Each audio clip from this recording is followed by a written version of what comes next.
The Science of Magic with Gwilda Wiyaka is largely an opinion talk show. All opinions, comments, or statements of fact expressed by Gwilda Wiyaka's guests are strictly their own and are not to be construed as those of the Science of Magic or endorsed in any manner by Gwilda Wiyaka, Relmar McConnell Media Company, its affiliated networks, stations, or employees.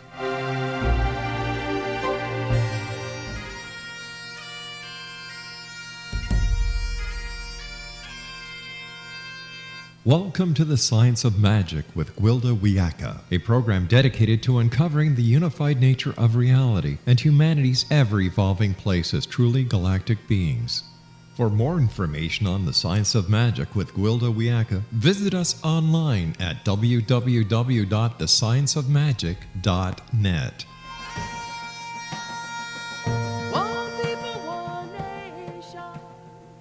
Welcome to the Science of Magic, a place where science and magic come together to transform fact into evolving truth. We can be found on our website, www.thescienceofmagic.net. I'm your host, Gwilda Wiyaka. This hour we'll be exploring, who are you really? A technique found in many shamanic practices is one of accessing and healing soul loss from past lifetimes. Yet, when a client asks for a past life regression, I'm hesitant to engage. If a person's present-day dysfunction or limitation originated in a past life, I'm capable and willing to go there with them. But it's been my experience that people can get overly concerned and identified with who they were to the exclusion of who they are. It tends to be too easy to hang our self-worth on a grandiose identity from the past rather than the seemingly mundane present. Besides, how many Cleopatras can there be? The view of past lives can be a bit simplistic. I don't claim to understand all the complexities involved, but there are many access points to the past and past lives therein. For example, bloodlines or DNA. Encoded in our DNA is a wealth of ancestral information that can be shamanically accessed and read as a past life. Yet the question remains, was that your past life or one of your ancestors? Where does one end and the other begin? Archetypes can also be read as past lives. When we initiate each lifetime, we bring with us a life purpose of sorts. This includes alignment with the archetypal expressions that will aid us during this time. Are we those archetypes? Have we ever been them? When we leave physical form, we advance along the frequency scale until we reunite with all that is. At this point, we're reconnected with all of our relations. Who's to say what sort of alignment or exchange of frequency or information takes place before we return? This could also influence what we consider past life regressions or readings. Sometimes, helping spirits or angels enter into our field to support our path. Do we take on their past lives as well? How can you tell who's who? Then there are ghosts, hauntings, and possessing spirits to consider. And what about organ transplants, recipients, and the resulting mix of DNA? We live in a dualistic reality. It either is or it isn't. Yet at the quantum or spiritual level, things are much more seamless and unified. When we move from source, which is total unity, through the quantum level to incarnate. Some of our frequency is lost in this process. So, who are we really? Time is a mapping of relativity. The time actually measures is the interaction between heavenly bodies. That being the case, when are we really? What is past life, present life, and future life? And do we not coexist in all of them? When I contemplate past lives, I tend to get my own head spinning. I don't pretend to have the answers, but I do recognize it's important to understand there's ever so much more involved than meets the eye. We are infinite beings rather than finite ones. And if we really want to know who we are, it only makes sense that we have some idea of who we are, have been, and will be. Yet how can we encompass this multidimensional information with a linear analytical mind? If we can be okay with not knowing, if we allow the information to be a mix of metaphor and literal, if we're mindful not to identify with anything, be it status, fame, or infamy, we can simply be and allow it all to flow without attachment. Then we're faced with the fact that we're both nothing and everything in any given moment. So the question becomes not who you are, but rather, who do you want to be? Where do you choose to put your alignment? From a stance of non-identity, every expression is there for the taking. Our guest this hour, Douglas DeLong, was born with the ability to see human auras, chakras, spirit guides, and angels. He's an international author on the subject of reincarnation, spirituality, and ancient healing techniques. His latest book is Past Lives for Beginners. Douglas is a past life therapist, spiritual teacher, medical intuitive, chakra master, and spiritual counselor. Over the last 25 years, Douglas has regressed over 1,000 individuals and is considered an expert in his respective fields. Together with his wife, Carol, Douglas operates the DeLong Ancient Mystery School, where they teach psychic development courses, healing courses, hypnotherapy classes, and provide personal sessions for clients and students. After this short break, I'll introduce Douglas, and together we'll take you on a spirit quest across time and the ages. You're listening to The Science of Magic. Prior innovative episodes can always be found on our website, www.thescienceofmagic.net. Don't go away. This should be fun.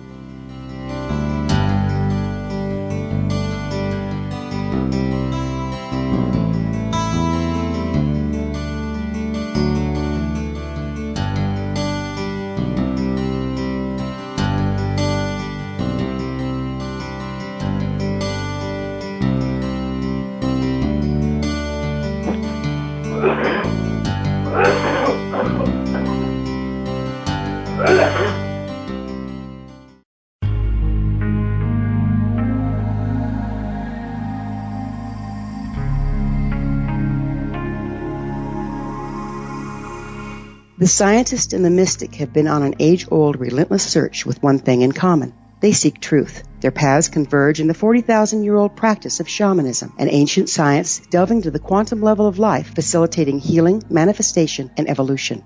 I'm Gwilda Wiyaka, the founder and director of Path Home Shamanic Arts School, a unique Colorado State certified occupational school training shamanic practitioners and teachers. We also provide classes for empowering personal lives through shamanism. Our certification classes are in week-long segments enabling international participation, and online classes and long-distance shamanic healing sessions are available. Come discover the science of magic in the limitless world of shamanism. www.findyourpathhome.com.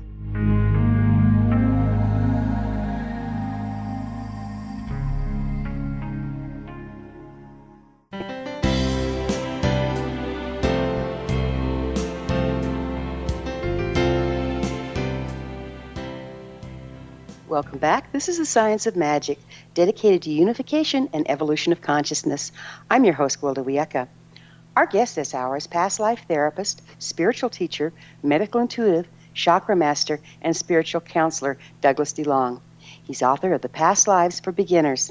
His website, www.douglasdelong.com/ancientmysteryschool.htm. Douglas, thank you so much for joining us on The Science of Magic. Great. Thank you for having me on the show, Gwilda. Yeah, this should be fun. I'm really excited about all your qualifications because I need some clarification on past lives. Okay. So, how'd you get involved in doing past life regressions to start out with? Well, basically, when a person comes to see me, I will interview them, ask them why they're looking for a regression, which I think is important sometimes. Sometimes a person is just looking out of curiosity. And then I do what's called a chakra flow meditation. First I can see the aura, the colors around them, telling where the blocks are, and then I do the energy work, getting the chakras to open up and the energy to flow up and down through the person's body. Most people can feel it, and they get very, very relaxed. They get into an altered state, and then I'm able to guide them into going up to heavenly fields, to healing garden, meeting angels and guides, and then guiding them to go into a past life. When I do that, I just let it be, and I let them tell me what they're seeing, what they're feeling, going with that. Sometimes I'll also do an Akashic records, like go to the Universal Library, where they can access a lot of their past life information. And I train everybody that comes to see me to do that. In my book, Past Lives for Beginners, has special exercises and techniques in there to help a person get their own past life information. Would you mind defining past lives as you work with them? Well, when I'm working with a person, they will go back in time to a previous incarnation, where they might have been in England, riding a horse, they lived in a beautiful home, and they had an experience there, and it shows them having their family, and maybe they die at the end. And then as they die at the end, a lot of people will actually see themselves looking down at the scene. And then angels or spirit guides will come around them, take them into a garden and communicate with them, just give them some information in regards to what they were supposed to learn from what they saw. So, in other words, you take the current day person back to that place where they can watch themselves cross and hear what the angels had to say? Oh, yeah. Yeah, very much so. I'll take them up to the healing garden, and sometimes I take them into a healing temple or place where angels and healers will work on them. And then I'll get them just to wander through and start walking. And a lot of times they'll start to tell me what they see and experience. Sometimes a person will go to ancient Egypt, or someone may go to Rome, or whatever. And they'll just go through looking at it. It's almost like they're watching a movie sometimes, or in some cases they're right there involved in having the scenes unfold just like it's happening now. It's quite an experience. Do you find that people take the information in differently? Like some people are more visual, some people hear it, some are more kinesthetic, or do they all see it or experience it about the same? You know, everybody sees it differently. You'll get some people that are very visual. They'll see everything unfolding. Some people will hear, and a lot of people will feel sensations or get impressions. And what I do is I train them when I'm working on their body, and particularly their crown and third eye chakras. I'll get them to open them up, accessing more gifts and abilities, and then they can start doing the same as everybody, visualizing it as well as feeling and seeing. So what I do is I try to get someone that is getting the experience, that's feeling it or sensing it, but isn't seeing it, and I train them to be able to actually start visualizing and getting information that way too. And I've got, as I said, a lot of techniques in my third book, Past Lives for Beginners, that covers that. It's quite interesting. I never know what's going to come out of someone when they come to see me. It is an exciting thing, isn't it? It's, Oh, yeah. I do find that in my shamanic practice that when I'm training people to do the shamanic journey, we're looking at the same thing. So they have, if they're very kinesthetic, I think that's probably the most difficult because they just kind of sense it and view it through a glass darkly. How wonderful to have exercises to help people exercise their third eye muscle so they can get more visual. How long does it tend to take to do that? Well, when the person comes to see me the first time, it's about an hour and a half from the time I interview them, going through reading the aura and the chakras and doing the chakra flow meditation and getting them to get past life information, or going to healing gardens or whatever. So it's about an hour and a half, and when they come out of it, they're very relaxed. A lot of people see and they feel better. They release some pain and emotions, and they start opening up more. What can you tell us about ancestral work versus past lives? I know there's a lot of practices that work with the bloodline allies and that sort of thing. Okay, well, ancestral, they're basically looking in lifetimes of their ancestors, just going in, getting information. They may see themselves in visualizing perhaps someone that's in ancient England, among the tribes, and getting sensations that way. With a past life, the person is actually taking their own soul, going back into their own soul material, and seeing previous lifetimes that they've lived and experienced. So there's a difference in that. So it's a person actually getting their own information. So it sounds to me like a person that's doing past life regressions has to be pretty conscious of where they're directing their person to go, or they'll end up going down a bloodline pathway or something. Is that correct? Not necessarily. The person gets relaxed, and their higher self seems to take over and guides them to where they need to go. I've had people go back to World War II and experience some traumatic events then. So it's quite interesting. They'll actually just relax. All of a sudden, they're seeing all sorts of detailed information. I had one fellow that's from the States, works here in Saskatoon, and he always had this taste about World War II. He wouldn't even watch movies or TV shows about it, yet it was on everything for years and years. And he went back in time, and he was living in the Midwest U.S. somewhere. And then he ended up getting drafted, and he had elderly parents. And the next thing you know, he's in California, in Camp Pendleton, I think. And he describes eating there, what the food tasted like, and some of his mates, he named them. And then he talks about taking a bunch of ships over to Hawaii, and he just suddenly just nails each ship, gives the name of each and every one of the ships going from California to Hawaii, just bang, bang, bang, bang, bang, like that. What ship was this? What ship was that? And it was quite fascinating listening to that. And at the end, he's in one of those big B-52s or planes, and he's know if he's a bomber or a navigator, but as they're flying, suddenly they're attacked by, they land on a tropical island first, refuel, and then they fly again. And as they're flying, they're attacked by Japanese Zeros. The last thing he remembers is twisting in pain and anger, and all this twisted metal around him. That's how he dies. And from that, he had complete distaste with anything to do with World War II in this lifetime. You know, that brings up my next question is, how much influence do you think our past lives have on our present? Well, they can have a great deal of influence, even though most people don't recognize it.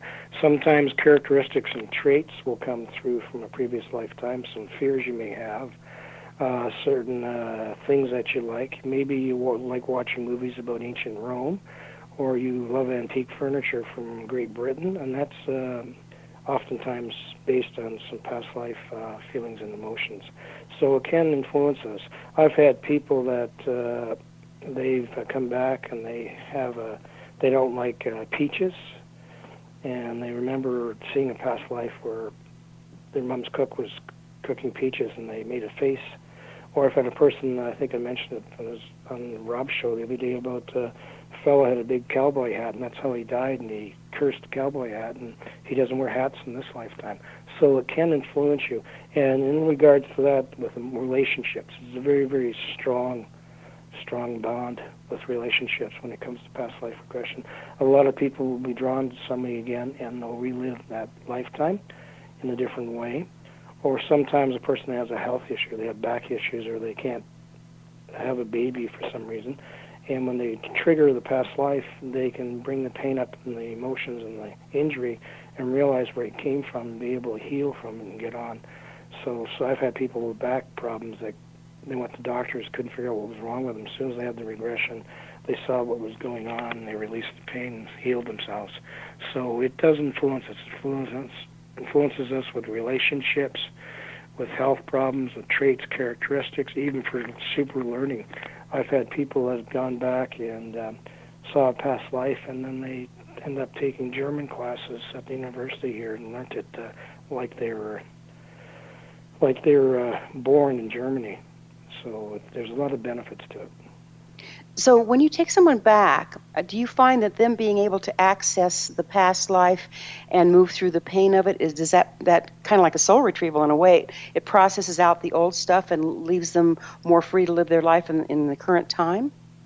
Oh, yeah. I guess it is a form of soul retrieval. We'll get the information and release it. I've had a couple of ladies that couldn't get pregnant go full term, and they both had regressions, and they ended up back in the time where the problem happened, and they released it, healed from it, and both ladies were actually able to go full term and have babies and just get on with their lives. So that was a traumatic major event that helped them change. I've had people that had problems with their knees and their back. They didn't know where the injury was, and when they went back to lifetime, they saw themselves being stabbed in the knee and a knife or sword going into their back and dying that way, or lying there in pain, and then they are able to release it. I even had one fellow that, or lady, went back in time to, I believe it was Ireland, a couple hundred years ago, and she was a big drunk, lived on a farm, and she went into the pub in the downtown area of this little town, and she got pie-eyed and had one too many beers and came out the front door. The sun was glaring, hard to see, and she stepped out in the street, and that's when the beer wagon ran her over. Ouch. That's irony. Interesting enough, the pain where the wagon rolled over was on her hips and her lower back. Well, that's the pain that she had in this lifetime, and she was able to release a good portion of it. So she brought a trauma imprint back and then formed her new body around that, it sounds like. Yeah, exactly. It was really cool.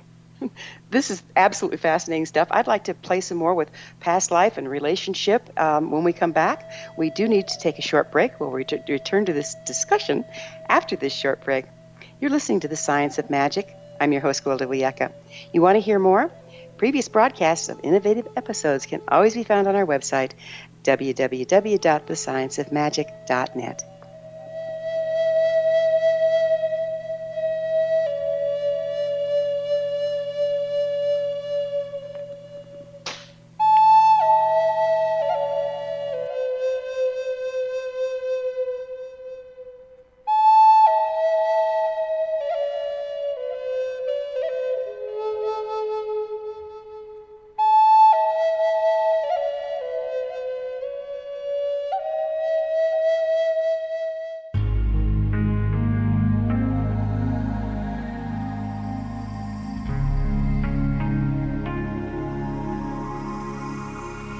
The scientist and the mystic have been on an age-old, relentless search with one thing in common. They seek truth. Their paths converge in the 40,000-year-old practice of shamanism, an ancient science delving to the quantum level of life, facilitating healing, manifestation, and evolution. I'm Gwilda Wiyaka, the founder and director of Path Home Shamanic Arts School, a unique Colorado State certified occupational school training shamanic practitioners and teachers. We also provide classes for empowering personal lives through shamanism. Our certification classes are in week-long segments enabling international participation, and online classes and long-distance shamanic healing sessions are available. Come discover the science of magic in the limitless world of shamanism. www.findyourpathhome.com.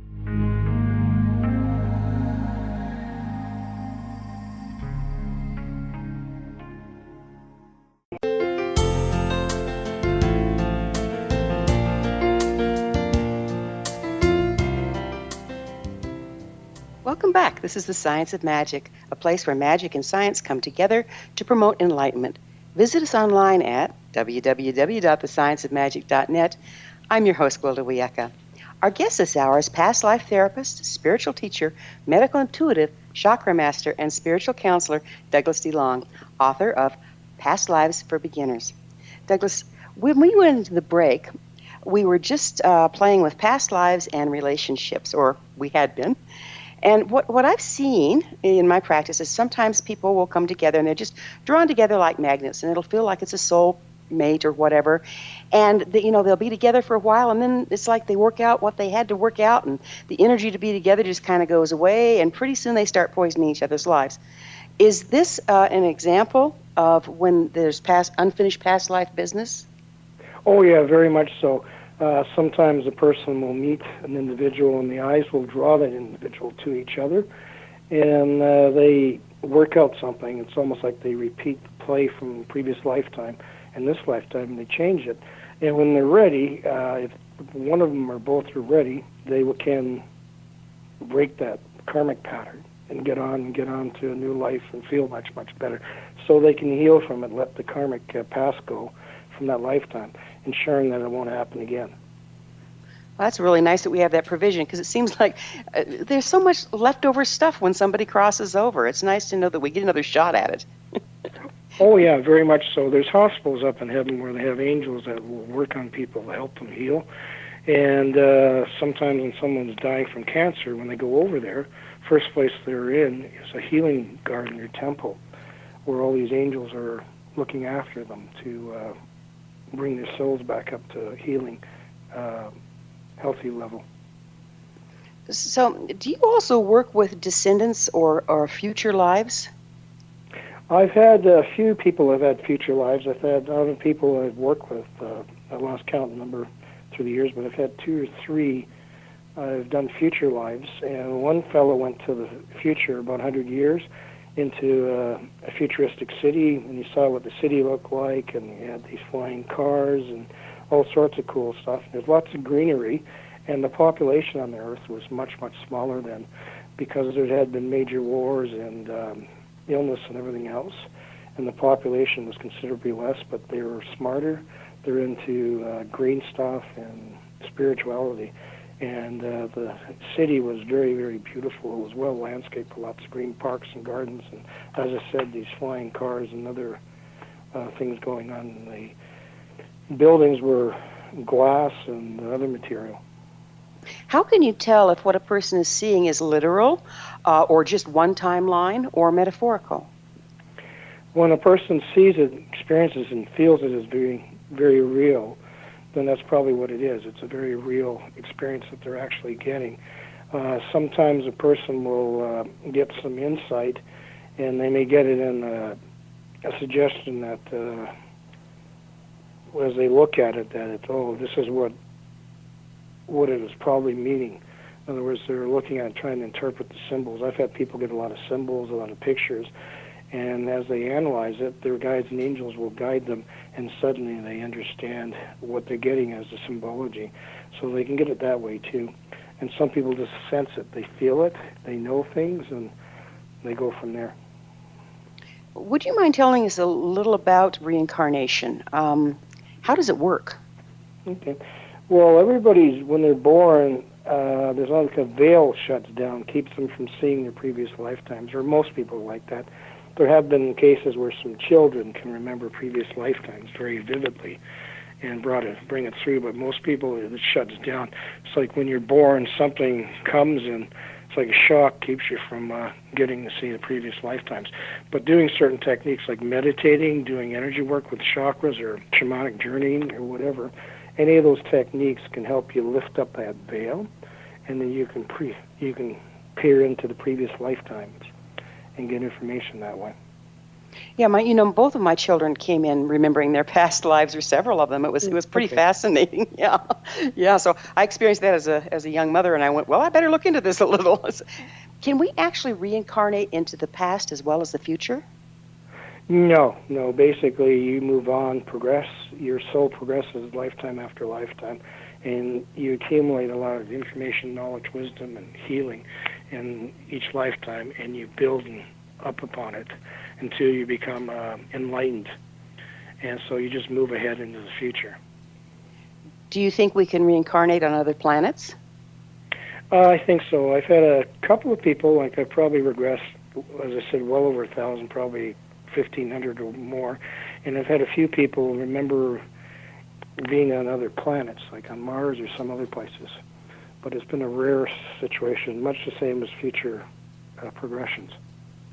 Did with the Mars one, was there some indication of a Holocaust that happened there that destroyed the planet? Do you know? Yeah, the one person I worked with, she actually saw this planet, and there was some war or something went on, and there's the war and whatever the people were doing, they destroyed the planet, and it was like thinking of Atlantis being destroyed. Same idea there. Yeah, I've actually worked shamanically with people that have past lives on Mars and saw the same thing. There's a huge amount of trauma with that, don't you think? Oh, yeah, very much so. And even scientists now believe that Mars had an atmosphere and had life at one time. It has water. And so millions of years ago, there probably would have been civilization there. And these people are reliving it. And they destroyed the planet between war and damage to the climate and everything. And we're doing the same thing now. Hopefully we can learn from it. Yeah, I hope we have enough people from Mars here that they can direct us to how to avoid that this time, right? Oh, yeah. Douglas, what's the most noteworthy regression you've ever done? I've done a few of them that were really, really stand up in my mind. The one where a fellow remembers going back to the time of Jesus, and he remembers seeing Jesus, and Jesus had blue eyes, and this very handsome man that was probably about 5'10". He was tall for his time, and he came from a group of people that were basically taller than the current people in the area in Jerusalem. And he had these beautiful blue eyes. And he saw him later, this man that was being arrested, and he was going to be crucified. And as he watched the man go by, he said, "Oh my God, they've got the wrong man," because the eyes were brown and not blue. So it was the twin or brother of Jesus was actually being crucified. So he woke up from it, and he was just he was kind of stunned and amazed by what he had seen, and I never saw him again. I had one other person go through and had a very similar situation, talking about the twin brothers and everything. So that's one of the strongest ones I've had. I'm trying to think of some of the other ones. I've had, myself was a very strong one, where I went to French Revolution. I was guillotined, and I had the pain in my throat and the back of my neck, and my wife had to do Reiki on me for about 20 minutes or so just to get the pain away. But it was a very, very vivid dream recall about the French Revolution. So that was probably one of the stronger ones, too. I have a degree in massage, and what I found going through school and in my practice was that some of these past lives are actually anchored in the tissue of the body, and it can be accessed that way. Have you experienced that? Oh, yeah, very, very much so. I've done some Reiki work. My wife works as a Reiki master, and she sometimes will be working on a part of a person's body, and the person will get an impression, emotions and feelings, and even get a scene coming through or they're being stabbed or whatever, my wife will pull out a knife or a rope from around the throat and release it, and the person can actually feel that. So the body has a way of storing memories of the previous lifetimes.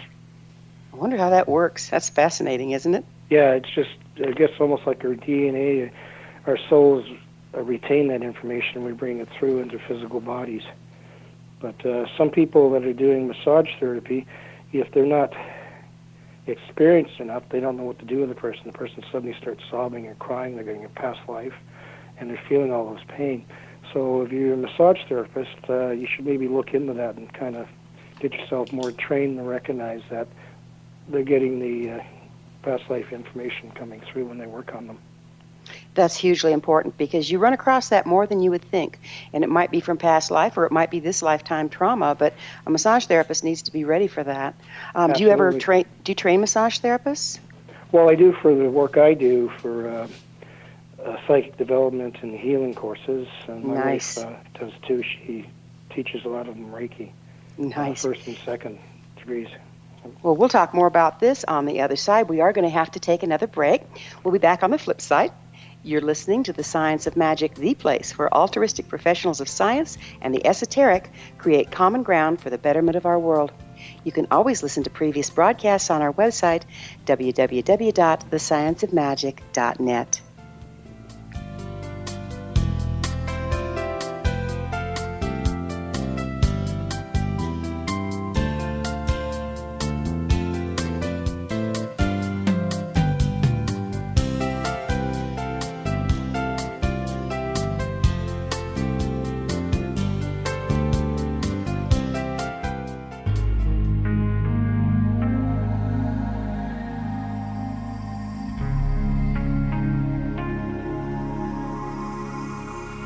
The scientist and the mystic have been on an age-old, relentless search with one thing in common. They seek truth. Their paths converge in the 40,000-year-old practice of shamanism, an ancient science delving to the quantum level of life, facilitating healing, manifestation, and evolution.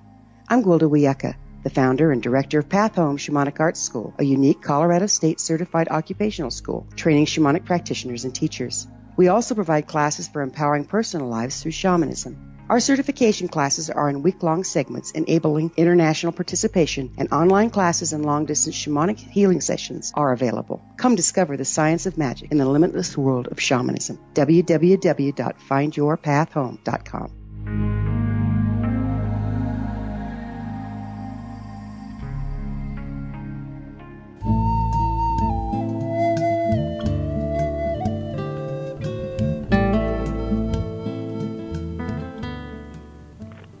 Welcome back. This is The Science of Magic, bringing together gifted people of service to our world. Our website is www.thescienceofmagic.net. I'm your host, Gwilda Wiyaka. Our guest this hour is past life therapist, spiritual teacher, medical intuitive, chakra master, and spiritual counselor, Douglas DeLong, author of Past Life for Beginners. Douglas, would you mind telling people where they can find your information, your website, and all that fun stuff? Okay, yeah, my website is www.douglasdelong.com.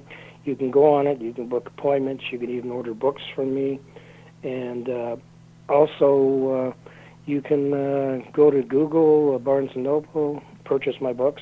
My first book is Ancient Teachings for Beginners, which is considered a classic now. The second one is Ancient Healing Techniques, and my third and newest one is Past Lives for Beginners. And all three are available online. A lot of people will purchase them in there. And also, I said I do have copies here. Sometimes a person will want one, and I'll autograph it and mail it to them.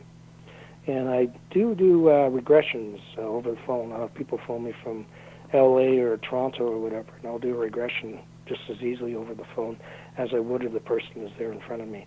So that's one option if the person wants to contact me, going on the website, and then phoning or emailing at mysteryschool@sastel.net, and I can set something up. Fantastic. It's nice to know that we can access this work across the world now. Technology has its uses, doesn't it? Oh, absolutely. It's great what we can now do. Yeah. I've been real fascinated about you telling me about the healing temple and the angels that take us there and work. Can you tell us a little more about that? Yeah, sometimes someone will phone me and want to come for a session for regression.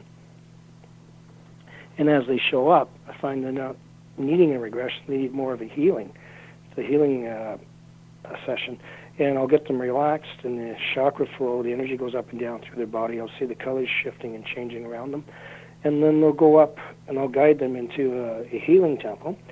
And they're on almost like a Reiki massage table. And the angels come around them, these healing angels, and they start working on them. And I'll program the person to remember that each time they fall asleep that they'll go up to the healing temple for 4 or 5 weeks for angels to work on them. And when the person comes out of it, they feel a lot better. A lot of pain in the body seems to dissipate.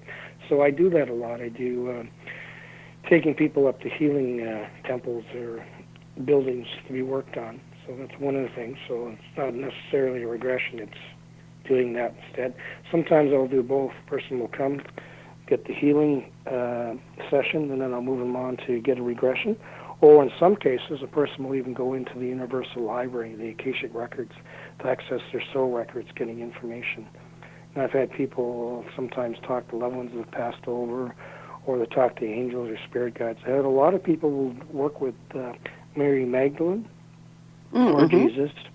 I've had several people have had Mary Magdalene come through and work with them. One lady had cancer. It was in one of her breasts. I can't remember which one. And I did the session. I could see the dirty colors around the breast, and I watched the energy come down through the crown. These colors went directly into the breast area and sent healing in. And she went very, very deep, and she was in the garden, and Mary Magdalene came to her and started working on her. And then when she came out of the session, she says, "Oh, I'm healed now," and she left. Like she was wearing a scarf or something over her head because of the chemo. And she said she was told she was healed. But when I looked where the cancer was, because I can see these dirty colors, I saw these dirtiest grayish brown colors turn these beautiful blues, whites, and greens, and it was just tingling. She could feel the tingling energy right in that area, the breast.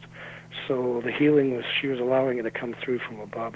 Sometimes if someone has a cancer, they catch it in the early stages, they can use the healing from above to flow through their body to change the cellular structure, making the vibrations higher. It's really cool when that happens. So this is totally relating to frequency, isn't it? Oh, yeah, absolutely. And so do you think frequency and the shock of dropping our frequency so drastically when we incarnate again has something to do with the amnesia? Is that some of the trauma we deal with as we come in? I think so. Yeah, sometimes we come in, there's a shock or trauma when we're first born, and we have to do techniques to open up that veil, lift it up, and get the past life information through. But when you can open up your crown and your third eye, and you open up your heart with love, you can get this tremendous healing energy flow through you and send the healing through your body, through your chakras, through your energy centers, and do a lot. And it's really amazing. I'll see dirty colors around someone, and I'll actually watch the colors come down around their head, through the crown, right through the person's body, and I'll see these colors go right in where the problem is, like the cancer, and literally the colors will start to get brighter and change. You know, another experience that I've had frequently is somebody will come to me for a healing, but the information I get is they are in the middle of an initiatory illness and I'm to keep my hands off. Have you ever had that experience? Yeah, sometimes a person needs to go through it for whatever reason, some type of experience with the illness, and deal with it, and recognize something and then be able to heal from it when they're ready on their own. So that can happen, almost like you have to back off and let the person experience it, and when they're ready they can then, okay, yeah, that's what I need to do, and they can heal and move on from that. So it's really cool. And when I work with a person, sometimes I can tell when they're very, very deep, and suddenly there's a light forms around them, and I start seeing the shape, the face of an angel looking back at me. So it's really cool. I had one lady come for a session years ago, and she went relaxed. She had brown eyes, shut her eyes. And all of a sudden, I saw this beautiful face of an angel looking back at me with blue eyes. So it was really cool. First time it happened to me, it just kind of, whoa, kind of threw me for a bit. I can imagine. I got used to it. Yeah, I got used to it after that. So did it start happening more frequently after the first time? Oh, yeah. Usually when someone comes, I'll get probably 50% of the time someone's will get an angel staring back at me. It's really cool. And then I'll see their aura above their head starts to get brighter. I'll see a shape floating back behind them. And it's really cool when that goes on. Who do you think the angel is? Their guardian angel or their angelic self or what? I think it's the guardian angel that comes around them when that happens. It's really great when it does. Hmm. We have a little bit of time left here. Do you have something in particular you'd like to share with our listeners in closing? Yeah, basically, shouldn't fear death. A lot of people have this major fear of death, and they'll spend money when someone dies, like for the funeral, rather than using the money for the people that are still alive.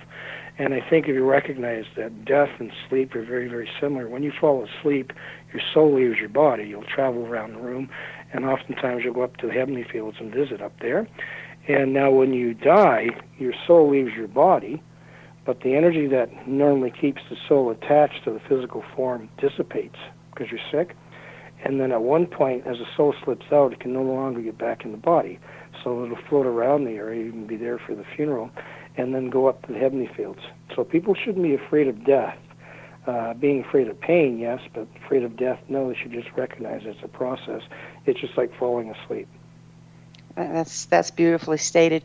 Real quickly, do you help people cross if they're having a little difficulty? Oh, yeah.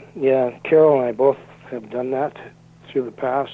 We had a lady came to see us for years, and she got an extension in life for about 3 or 4 years, and finally she was ready to pass over. And we were there, and we saw this angel standing at the head of her bed, just touching her head, and another shape down by her feet. And then shortly thereafter, Carol and I went home, and Carol suddenly heard the lady talking to her and said, "I'm ready to go." And Carol visualized it, saw herself holding the woman's hand and floating with her and helping her go up to where she needed to go. So we have helped a few people pass over. That's beautiful. Where can people find your school? We got just a few seconds left. Okay, and we're in Saskatoon, Canada, but you just go to douglasdelong.com and you'll see our website with all the information and Carol's information, her phone numbers and emails, and they can contact us through that. And also by picking my books up, just Ancient Teachings for Beginners, Ancient Healing Techniques, and Past Lives for Beginners. Well, Douglas, thank you so much for being on the show, and thank you so much for all the beautiful work you and your wife bring to the world. This has been The Science of Magic. Remember, you can always listen to past thought-provoking episodes on our website, www.thescienceofmagic.net. Until next time, dear ones, may you be blessed with knowledge and comforted with love as you dance across the ages.